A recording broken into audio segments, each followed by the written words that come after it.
छत्रपती संभाजीनगरमध्ये देवेंद्र फडणवीस आणि शिंदेंचा एकाच हॉटेलमध्ये मुक्काम पाहायला मिळाला। दोन्ही नेत्यांनी एकमेकांची भेट न घेतल्यानं चर्चांना उधाण आलंय।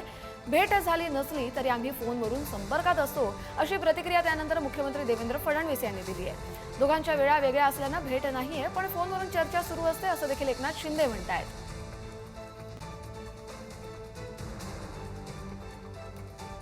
असं आहे, मी रात्री उशिरा आलो आणि मी त्यांच्यापेक्षा लवकर चाललो आहे, कारण मी माहिती घेतली त्यांची सभा माझ्या 1 तास नंतर आहे।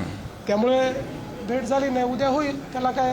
म्हणजे शेवटी आम्ही दोघेही आता प्रचारात पूर्णपणे मग्न आहोत। फोनवर तर आमचं बोलणं रोजच होतं, त्याच्यामुळे आता भेट झाली नाही झाली तर ते तयार व्हायचे आहेत। मला लवकर निघायचं आहे, कारण माझ्या सभा लवकर ठेवल्या आहेत। यात कोणची मोठी गोष्ट आहे? तुम्ही चालवा दिवसभर, झाली नाही भेट, झाली नाही। मी अगोदर आलो होतो आणि मुख्यमंत्री महोदय नंतर आले होते आणि इथं एकत्र पैठणमध्ये सभा होत्या। आता त्याच्यामध्ये फोनवर आमची चर्चा होत असते, त्यामुळे निवडणूक आयोगावर चर्चा तर रोज चालू असते आमची। तर शिंदे आणि फडणवीस यांच्यामध्ये किती चांगला संवाद आहे हे दिसतंय असं म्हणतात माजी विरोधी पक्षनेते अंबादास दानवे यांनी। असं म्हणत हा टोला लगावलाय, एकाच हॉटेलमध्ये असताना देखील एकमेकांना भेटले नाहीत असं देखील दानवे म्हणतायत। शिंदे आणि फडणवीस प्रचाराच्या दरम्यान एका हॉटेलमध्ये होते, मात्र त्यांची भेट झालेली नाही। चांगला सुसंवाद त्यांच्यात दिसतोय।